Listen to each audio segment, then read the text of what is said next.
Olá, nós estamos vivendo momentos em que há muita especulação, há muita preocupação, há muita contrição sobre os países que estão em guerra. E há interrogações sobre o que pode acontecer. Uma das interrogações é que pode haver uma terceira guerra mundial, uma guerra nuclear. Será que isso seria o fim do mundo? Seria o fim dos tempos? A Bíblia pode nos dar alguma luz sobre isso? Será que estamos passando por momentos finais da história com essa guerra que está acontecendo? Esta e muitas outras questões você vai acompanhar agora, pois está no ar, Na Mira da Verdade.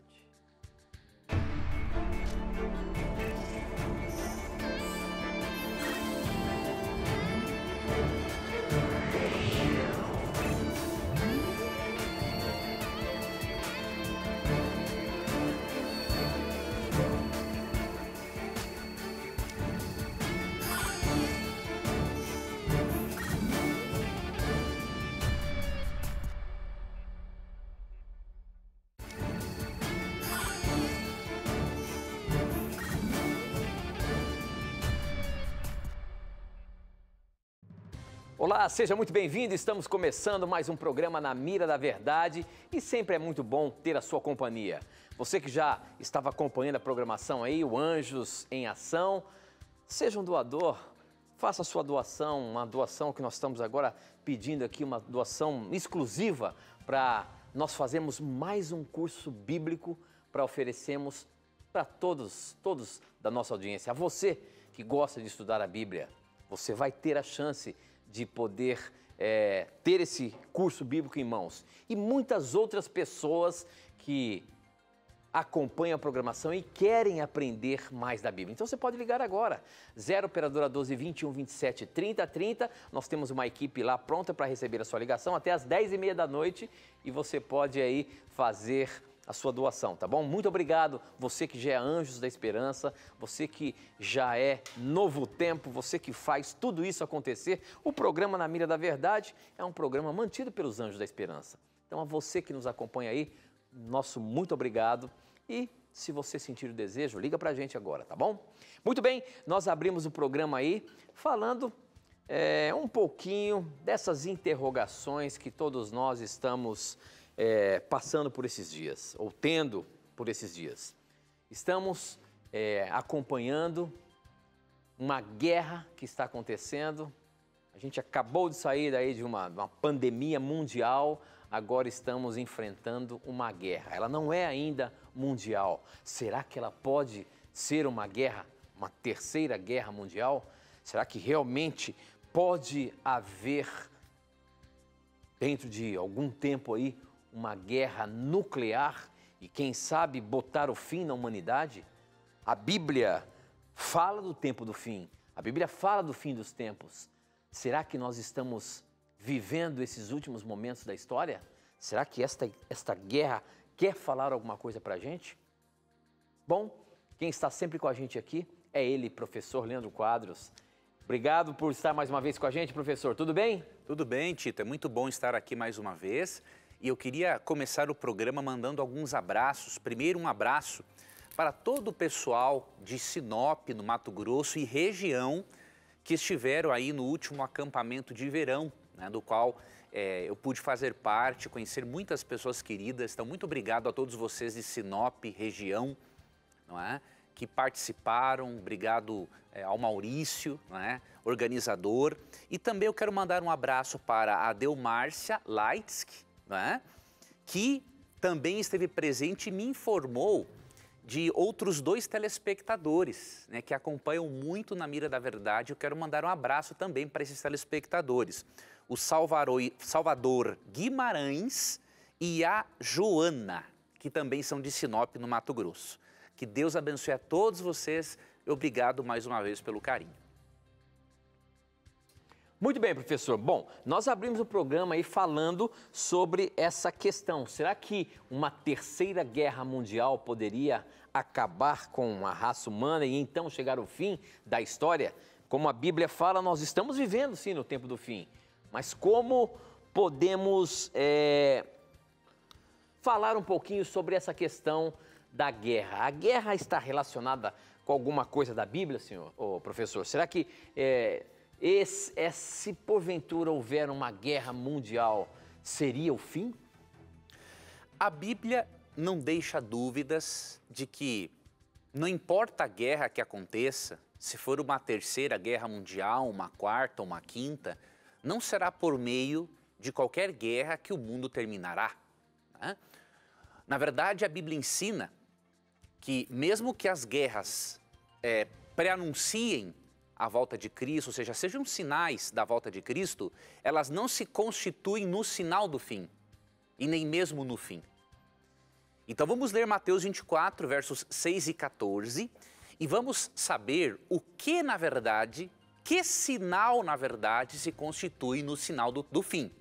Então nós temos que ser leitores atentos das Escrituras, para não ficarmos conjecturando coisas simplesmente por causa das notícias, né?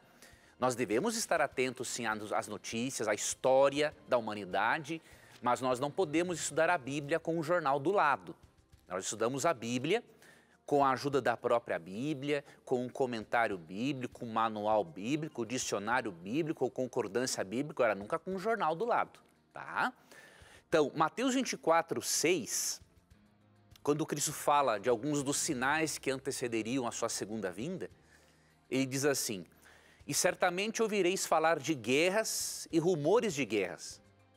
Vede, não vos assusteis, porque é necessário assim acontecer, mas ainda não é o fim.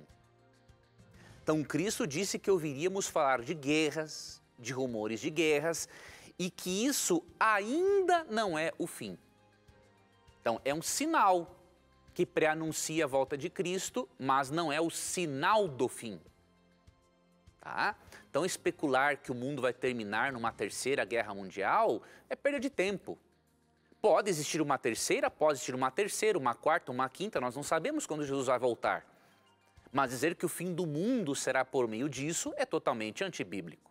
Tá? Então, a Bíblia diz que as guerras se constituem em sinais, né, que antecedem a volta de Cristo, mas ainda não é o fim. E quando vem o fim? Versículo 14 de Mateus 24. E será pregado este evangelho do reino por todo o mundo, para testemunha a todas as nações. Então virá o fim. Aqui é que está o detalhe.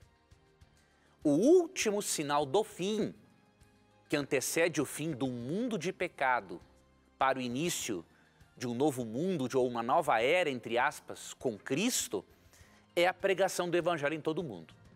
Então, quando você ter notícias de que o Evangelho foi pregado em todo o mundo, tanto pela ação humana, quanto pela ação sobrenatural do Espírito, porque ele chegará aonde nós não pudermos chegar, não é? Então, quando o Evangelho for pregado em todo o mundo, para que todos saibam como ser salvos, né? E que Jesus vai voltar, aí sim ocorrerá o fim de um mundo de pecado e o início de uma nova era ao lado de Deus. E isso ocorrerá como? Quando o Senhor Jesus Cristo voltar. Não é por meio de uma terceira, quarta ou quinta guerra mundial. Mateus 25, 31 em diante, diz assim: quando vier o Filho do Homem, na sua majestade e todos os anjos com ele, então se assentará no trono da sua glória. E todas as nações serão reunidas em sua presença. E ele separará uns dos outros, como o pastor separa dos cabritos as ovelhas. E porá as ovelhas à sua direita, mas os cabritos à esquerda. Então dirá o rei aos que estiverem à sua direita: vinde, benditos de meu Pai, entrai na posse do reino que vos está preparado desde a fundação do mundo. E complementando isso, Mateus 24, 30 e 31 diz assim: então aparecerá no céu o sinal do Filho do Homem. Depois que todas as profecias se cumprirem, o evangelho for pregado em todo o mundo, então aparecerá no céu o sinal do Filho do Homem. Todos os povos da terra se lamentarão e verão o Filho do Homem vindo sobre as nuvens do céu com poder e muita glória. E ele enviará os seus anjos com um grande clangor de trombeta, os quais reunirão os seus escolhidos dos quatro ventos de uma outra extremidade dos céus.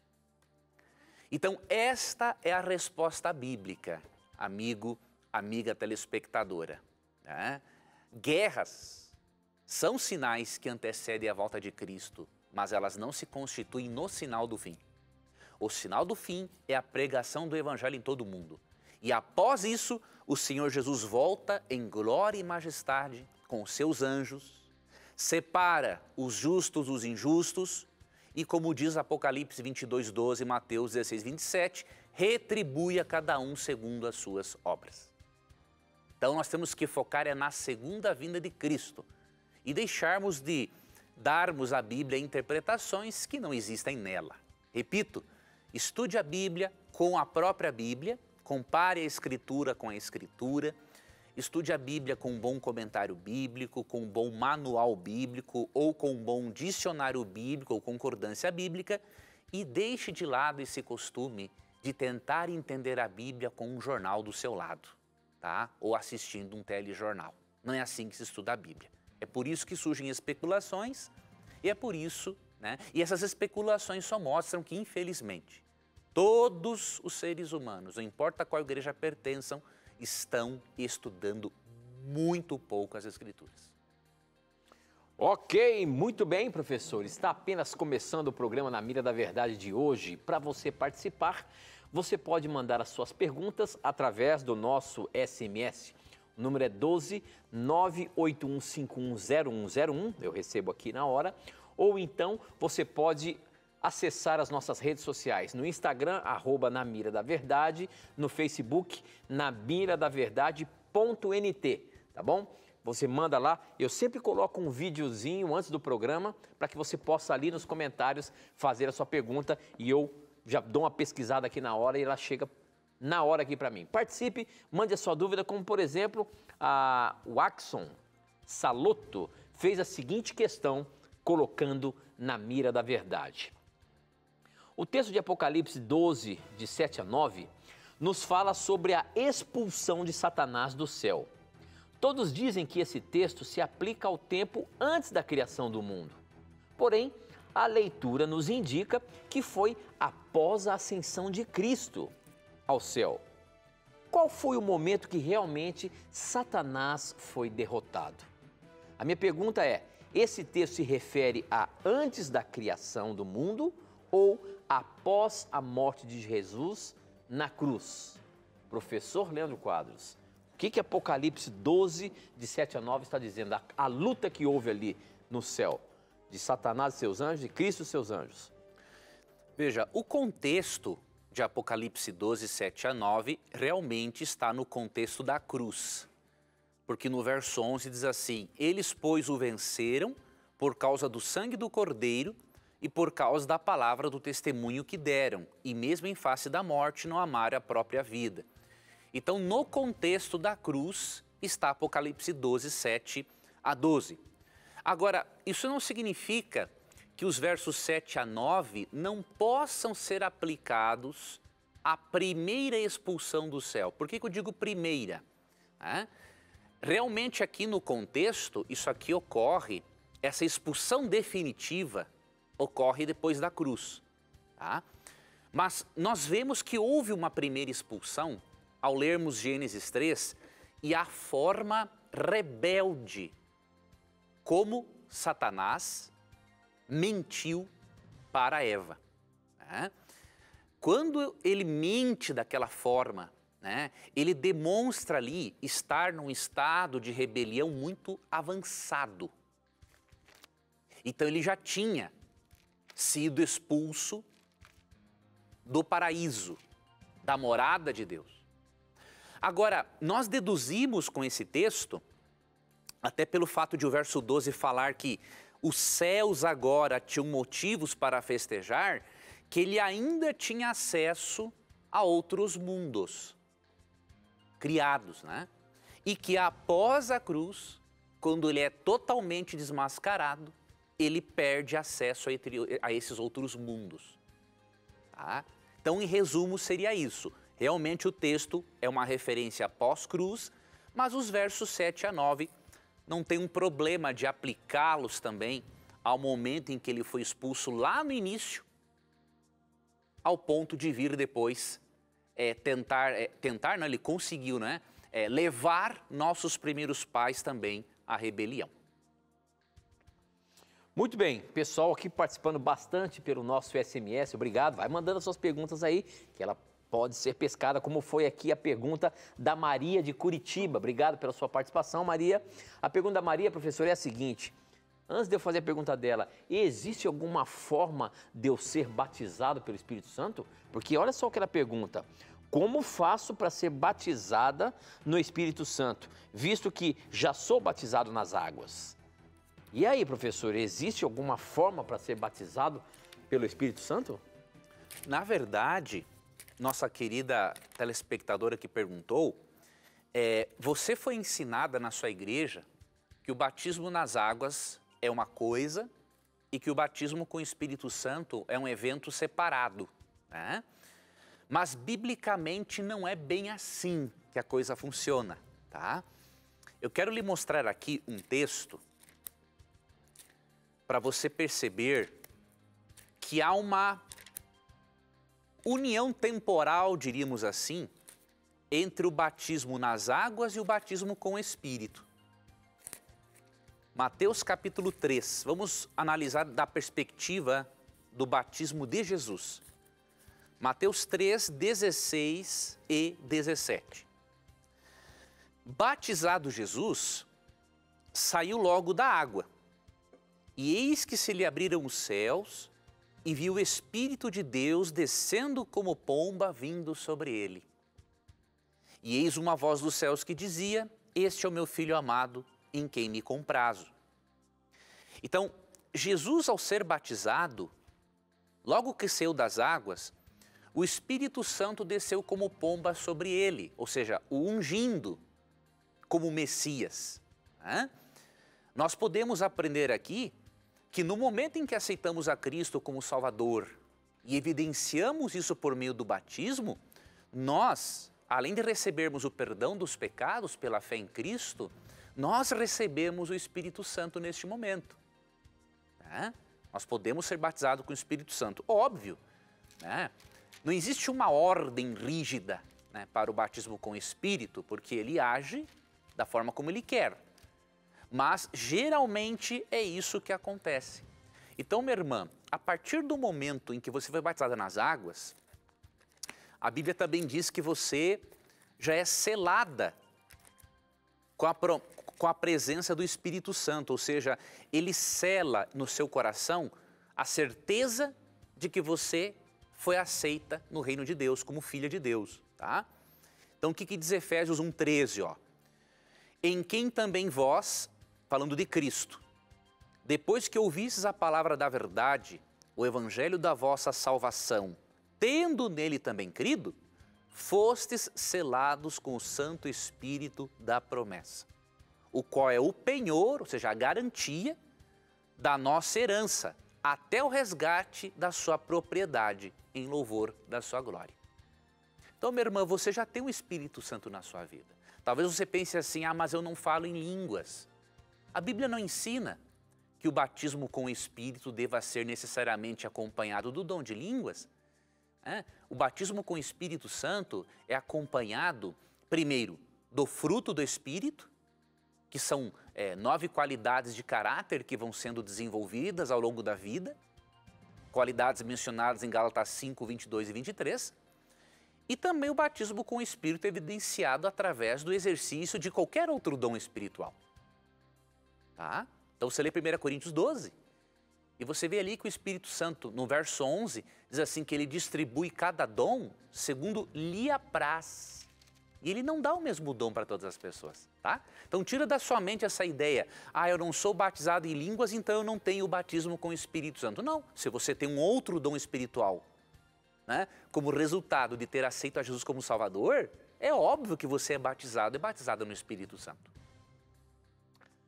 A gente vai para um intervalo rápido, mas a gente volta já já.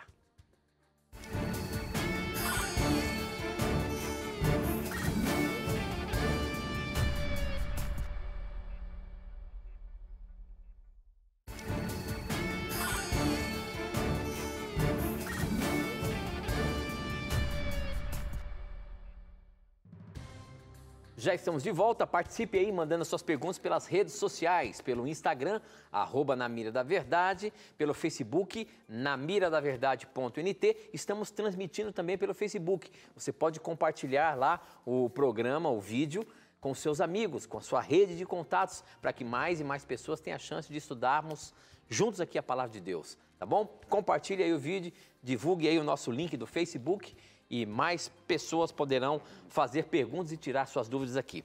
Eu tenho uma pergunta aqui da Anne. A Anne diz o seguinte para a gente: gosto muito do programa, que Deus abençoe vocês. Obrigado, Anne. Eu tenho uma dúvida. Eu anoto orações de pregação que ouço, motivos de orar também. Eu posso orar olhando para o meu caderno de anotações? No momento da oração, tenho muitos motivos para orar, mas eu acabo esquecendo. Aí meu tempo de oração, a maioria das vezes, é curto. E eu desejo me aprofundar mais na oração. Eu gosto de anotar motivos de oração no meu caderno, orar por eles, mas não sei se isto é correto, pois quero que a minha oração seja sincera e não só da boca para fora. A pergunta dela em si é o seguinte: muitas vezes, talvez ela esteja orando de olhos abertos, vendo aquilo que ela anotou ou um pedido que ela quer fazer. Será que há problemas, professor, em orar, meditando naquilo que ela escreveu, anotou, algum pedido, alguma intercessão, algum motivo especial, e para ela não esquecer, ela olha ali nos seus escritos ali? Há problema nesse tipo de oração? A Bíblia não tem nenhuma preocupação com isso, né?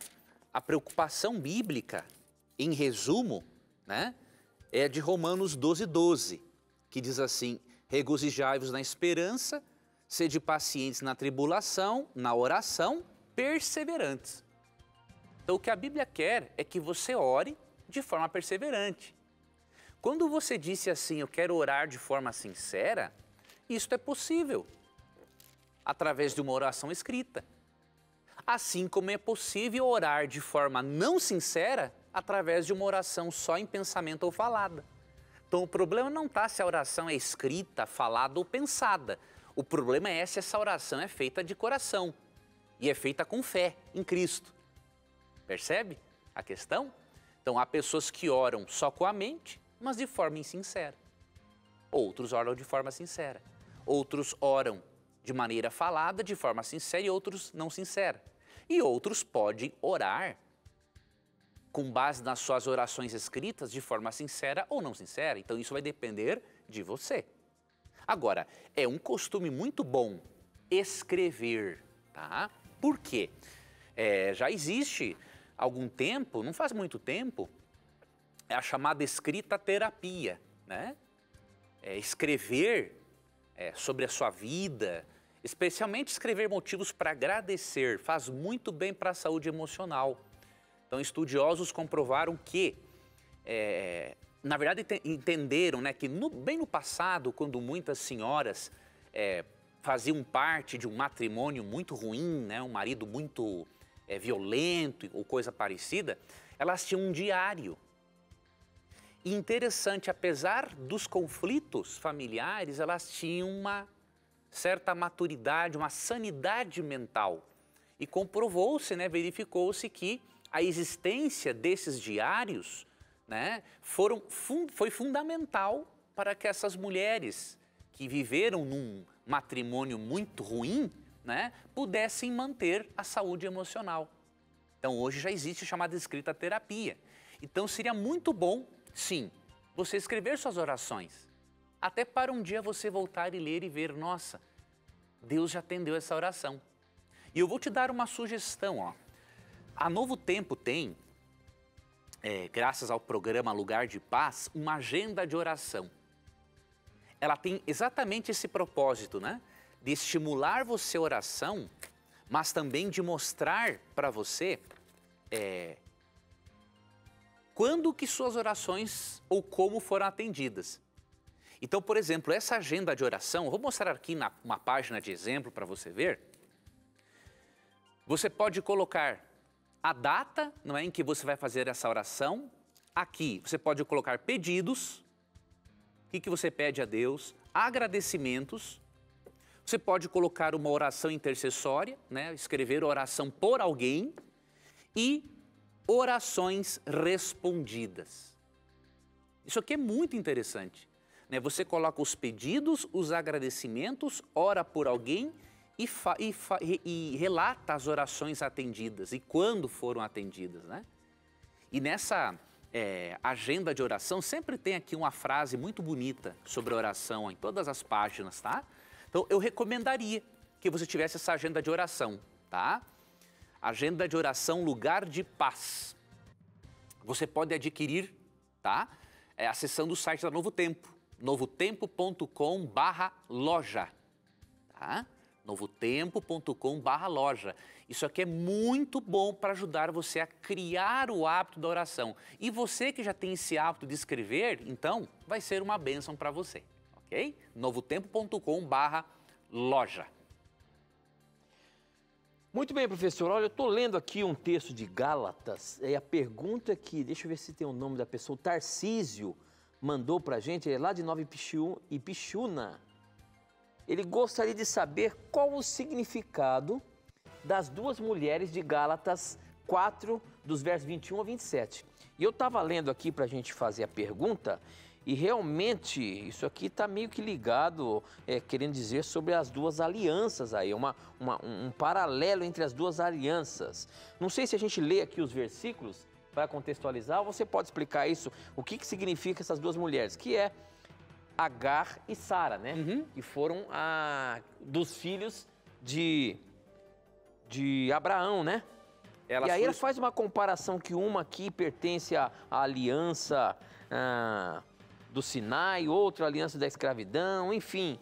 Como é que você entende esse texto aqui para a gente explicar para o Tarcísio, professor? Aqui é o seguinte, Paulo, em Gálatas 4, 21 a 31, ele está fazendo um paralelo entre a antiga e a nova aliança, né? Quando se fala em antiga e nova aliança, você não pode pensar em dois planos de salvação, tá? No Antigo Testamento havia um plano de salvação, no Novo Testamento há outro plano, não. Hebreus 13, 20 chama a aliança de aliança eterna. E Apocalipse 13, 8 diz que Cristo foi morto, o sangue de Cristo foi derramado por nós antes da fundação do mundo. Tá? Então é uma aliança só. Então quando fala em antiga e nova aliança, simplesmente antiga aliança se refere à antiga forma de Deus ensinar o plano de salvação, por meio de rituais e sacrifícios. Nova aliança se refere à nova forma de Deus efetivar, não apenas ensinar, mas efetivar o plano de salvação, que não é por meio agora de rituais e sacrifícios, mas através do sacrifício de Cristo. Então o que ele está comparando aqui? Que aqueles que creem na salvação pelas obras, eles são filhos de Agar. Por quê? Agar não era a esposa legítima de Abraão. Ela era uma, entre aspas, escrava. Então o que ele está dizendo aqui? Quem quer ser salvo pela lei e não pela graça, ele é filho de Agar. Ou seja, não é um filho legítimo de Deus. Ele é um escravo ainda. Quem aceita a salvação unicamente pela graça, independente das obras, ele seria um filho de Sara. Ela sim era a esposa legítima, né, de Abraão. E ela representa aqueles que legitimamente são salvos pela graça de Jesus e que não são escravos como Agar.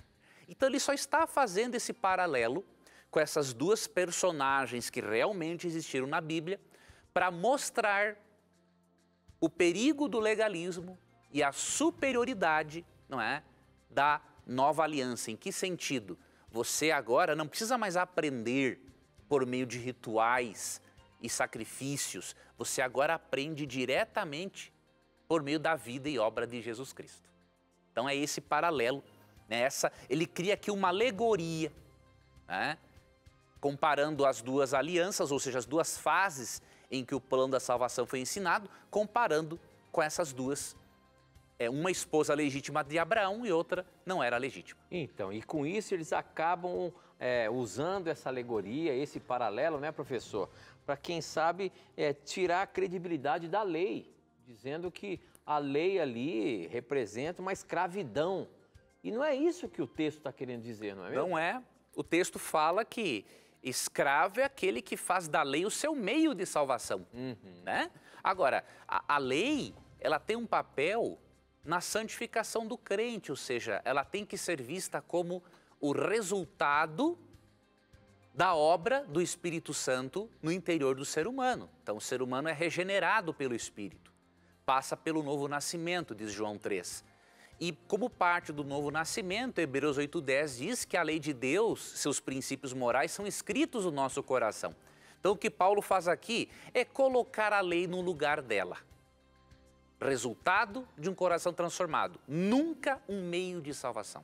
O único meio de salvação é Cristo, né? Então, se nós entendermos isso corretamente, nós não vamos criar uma dicotomia ou uma contradição entre lei e graça. Algo que, infelizmente, é muito presente em muitas igrejas evangélicas.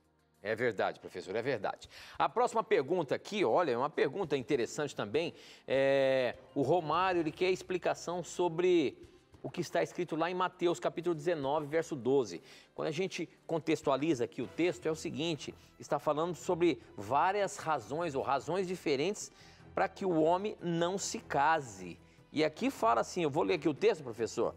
Há razões diferentes que tornem alguns homens incapazes para o casamento.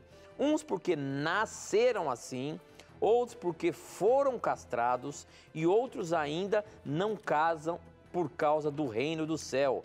Quem puder, que aceite esse ensinamento. O que Jesus está querendo dizer aqui em Mateus, capítulo 19, verso 12, professor? Aqui o seguinte, nesse contexto, Jesus ensinou algo sobre o divórcio que os discípulos não estavam acostumados a ouvir. Então, naquela época, por eles interpretarem errado as Escrituras, eles achavam que o marido poderia se separar da mulher por qualquer motivo, tá? Então, por exemplo, se a mulher deixasse quebrasse um prato, isso já era motivo para divórcio, tá? Então, eles pegaram um texto de Moisés, que fala sobre uma carta, né, que era dada, diríamos assim, uma carta de divórcio, de repúdio, e interpretaram como sendo um motivo de Deus para divorciar-se por qualquer motivo. Aí Jesus explica, né, que aquela carta foi criada, na verdade, por causa da dureza do coração deles e para proteger a mulher. Porque se a mulher fosse repudiada pelo marido, ela perdia qualquer direito, né? Então, teria uma prova de que o problema não foi imoralidade sexual. Então, Deus fez aquilo no Antigo Testamento para proteger a mulher. E aí Cristo explica para eles o seguinte, que na verdade o homem só pode divorciar-se da sua mulher e casar-se com outra se houver por parte da esposa ou vice-versa, não é? Por parte do marido, imoralidade sexual. Aí eles se apavoraram. Nossa! Então se essa é a condição do homem, ou seja, se o homem não pode se separar por qualquer motivo, então é melhor nem casar, eles disseram. E aí Jesus, né, responde no verso 11, ó, nem todos são aptos para receber este conceito. Ou seja, nem todos são aptos para viverem sem se casar, mas apenas aqueles a quem é dado. Então Jesus está dizendo o seguinte, ó, o celibato não é uma escolha simplesmente, tem que ter o dom para isso. Porque há eunucos de nascença, ou seja, há pessoas que nasceram com problemas congênitos, né, e não podem ter filhos. Há pessoas que nasceram assim. Há outros a quem os homens fizeram tais, ou seja, Os reis antigos castravam homens, eles eram chamados de eunucos, para que cuidassem do harém do rei e não ficassem com nenhuma mulher do rei. Tá? E há outros que a si mesmos se fazem eunucos, ou seja, se tornam celibatos, aderem ao celibato por causa do reino dos céus, ou seja, eles querem passar o tempo exclusivo dedicando-se, não é, à pregação do evangelho e não, diríamos, repartir o tempo com uma família. Tá? Isso aqui não é uma obrigação. Tá? Jesus fala bem claro aqui, não é? Até no final do versículo 13, 12, ele diz assim, ó, quem é apto para o admitir, admita. Isso quer dizer que nem todos são aptos. Tá? Então aqui é só para eu dar um recado para algum irmão sacerdote que está assistindo o programa agora. Né? O celibato, como proposto pela Igreja Católica, não é bíblico. Né? O celibato não pode ser imposto pela Igreja, porque a Bíblia não o impõe. Se a Bíblia não impõe, como que a Igreja vai ter autoridade sobre a Bíblia? Não pode. Então, se a Bíblia diz que Jesus diz que há pessoas aptas ao celibato e outras não, biblicamente o sacerdote tem o direito de escolher, sim, se ele quer se casar ou não. É ele e Deus que sabem se ele tem ou não o dom do celibato. E a igreja não deveria tomar essa decisão pelo sacerdote. Ok? Mas, infelizmente, existe isso. Né? A igreja decide pelo sacerdote, sendo que Jesus é bem claro, né? Quem é apto para admitir, o admita. Ou seja, há pessoas que não são aptas.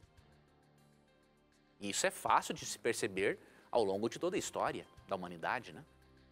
Muito bem, professor, muito bem. Nós temos que ir para mais um intervalo, mas olha só a pergunta da Leonice. Por favor, pesque a minha pergunta, ela vai ser pescada, já foi pescada.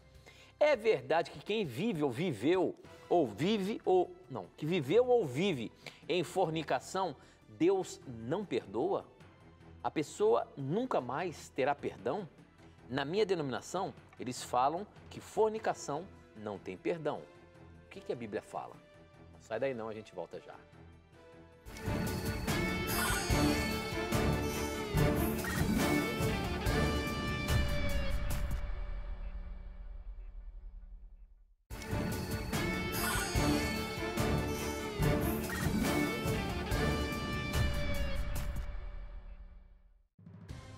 Já estamos de volta e a pergunta que ficou em aberto aqui da Leonice é a seguinte: é verdade que quem viveu ou vive em fornicação, Deus não perdoará?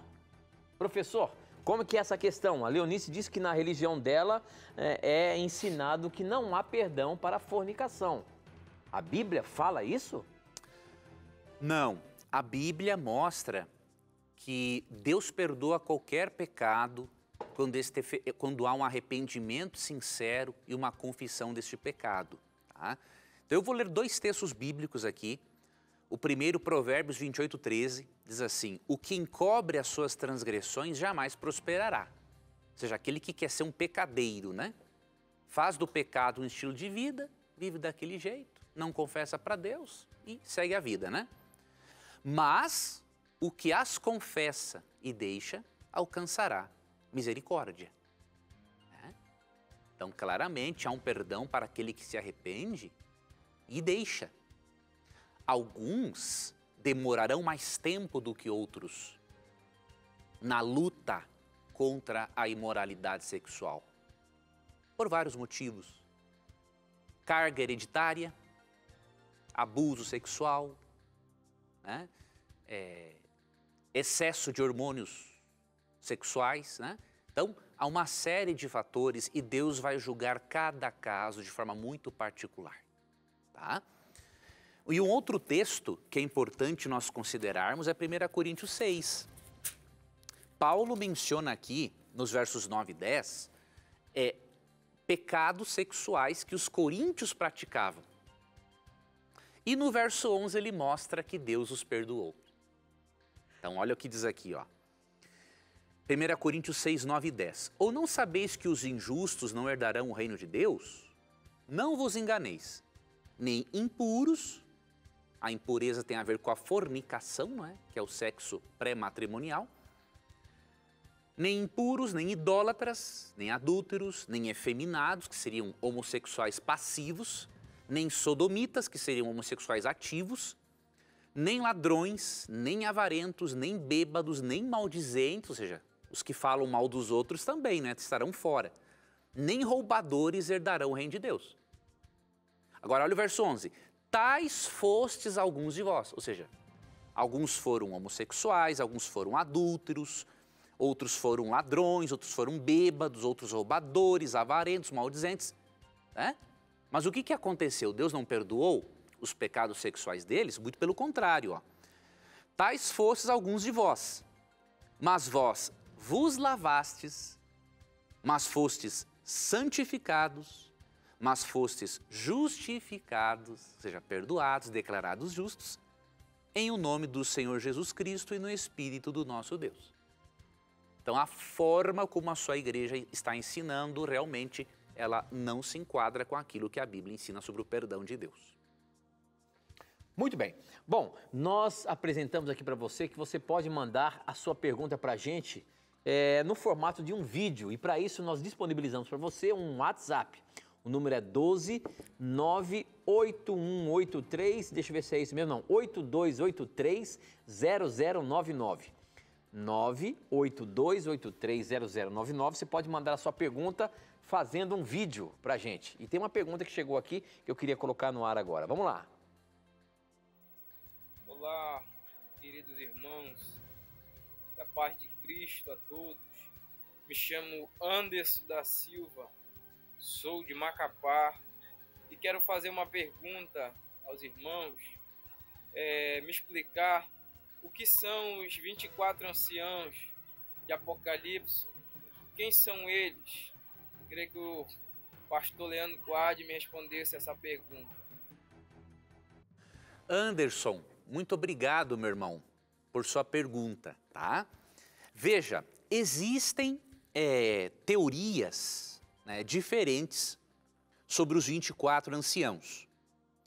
Por exemplo, alguns teólogos pensam que os 24 anciãos são seres celestiais, tá? Outros teólogos pensam, e eu não sou um teólogo, né? Tenho o meu mestrado em teologia, mas não sou um teólogo, não estou no exercício, né, desta função. Creem que os 24 anciãos seriam pessoas, mais especificamente parte daquele grupo de Mateus 27, 52 e 53, que ressuscitou com Cristo e que, de acordo com Efésios 4, 8 e 9, foi para o céu. Existem argumentos para as duas interpretações. Eu, a princípio, eu creio mais na segunda, de que os 24 anciãos não são seres celestiais, né? Mas seres humanos resgatados, redimidos, né? Quando Cristo foi ressuscitado e depois ele subiu aos céus. Por quê? Porque aqui em Apocalipse nós podemos ver, vamos ver aqui se Apocalipse 4, fala dos 24 anciãos em Apocalipse 4, nós vamos ver se é no capítulo 4 ou no 5, que tem aqui o que eu queria lhe mostrar, ó.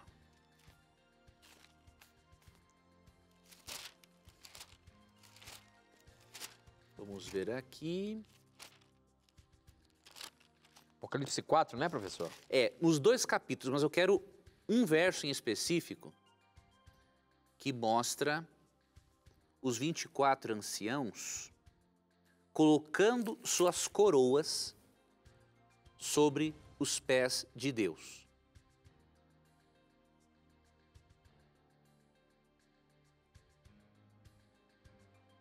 Aqui, ó, é o verso 10. 4:10, Apocalipse 4:10. Isso. Os 24 anciãos prostrar-se-ão diante daquele que se encontra sentado no trono.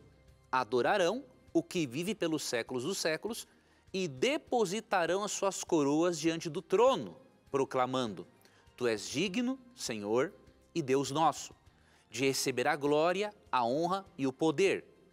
Porque todas as coisas tu criaste, sim, por causa da tua vontade vieram a existir e foram criadas. Essas coroas depositadas pelos anciãos são aquelas coroas que no texto grego são dadas a vencedores em jogos romanos. Não é a coroa de glória que pertence a Deus, né? É uma coroa de vitória. Tá? Então, o fato desse termo grego indicar, né, esta coroa de vitória, dá a entender que realmente esses 24 anciãos são seres humanos, que por meio da morte e ressurreição de Cristo venceram a morte e foram levados para o céu como troféus da sua vitória sobre a morte.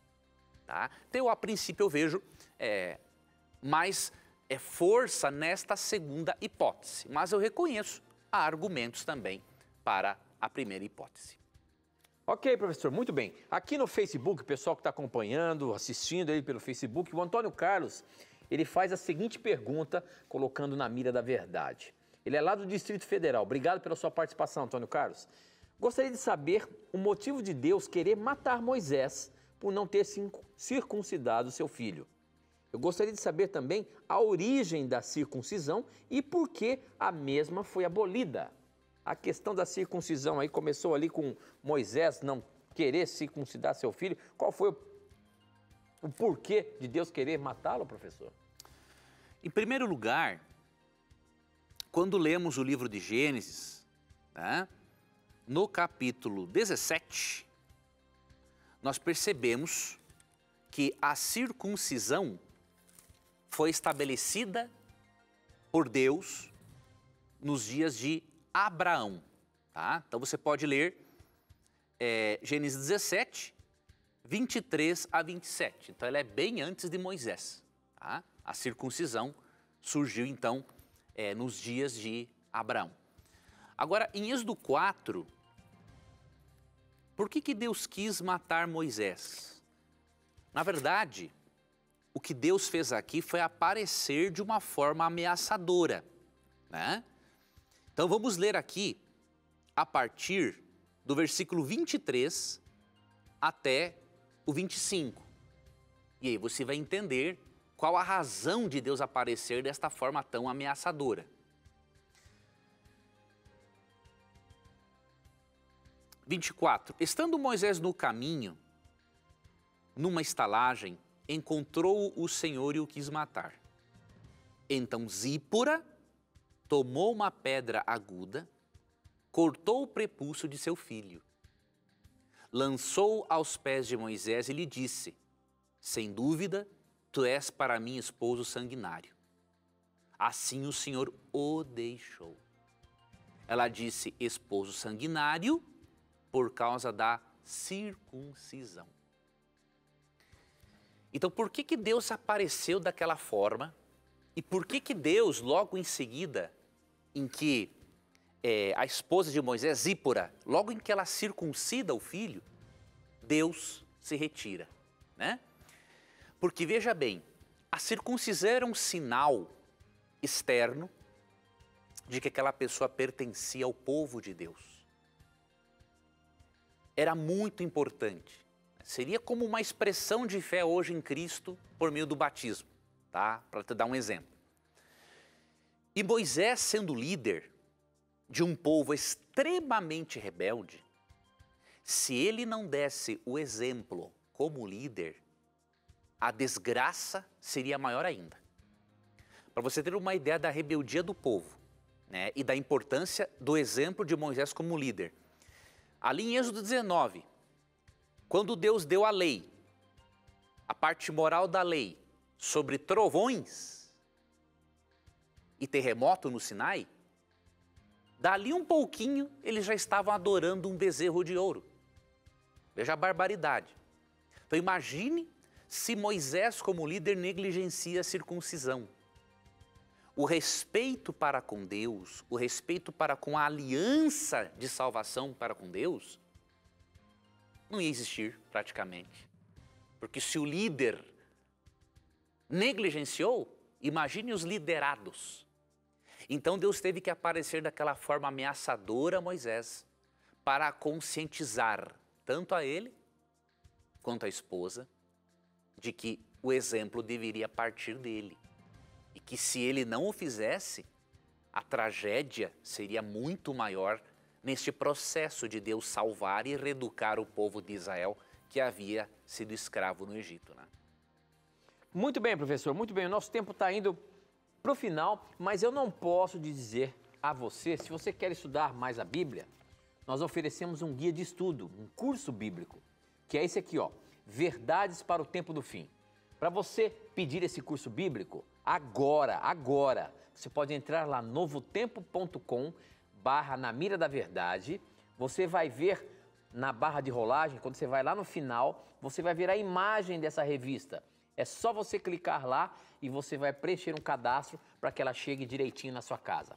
É rapidinho, fácil e ela vai chegar direitinho na sua casa.